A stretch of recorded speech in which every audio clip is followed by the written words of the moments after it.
മനുഷ്യർ തമ്മിൽ ഉണ്ടായിരിക്കേണ്ട, ഒന്നുകൂടി ഹൈലൈറ്റ് ചെയ്ത് കാണിക്കേണ്ട സ്വഭാവമാണ് സഹിഷ്ണുത എന്ന സ്വഭാവം.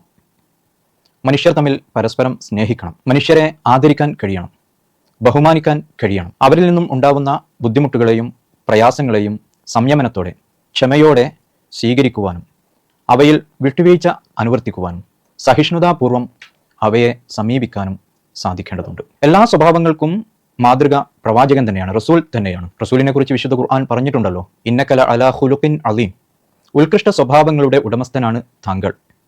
സഹിഷ്ണുതയുടെ കാര്യത്തിലും വിട്ടുവീഴ്ചയുടെ കാര്യത്തിലും റസൂൽ തന്നെയാണ് ഓരോ മനുഷ്യനും മാതൃകയായി സ്വീകരിക്കുവാൻ സാധിക്കുക. പ്രവാചകൻ മറ്റുള്ളവരോട് മാന്യമായിട്ടായിരുന്നു പെരുമാറാറുണ്ടായിരുന്നത്. അവരിൽ എന്തെങ്കിലും പ്രയാസങ്ങൾ ഉണ്ടാകുമ്പോൾ വിട്ടുവീഴ്ച ചെയ്തു കൊടുക്കും, ക്ഷമയോടെ അനുവർത്തിക്കും, സംയമനം പാലിക്കുമായിരുന്നു.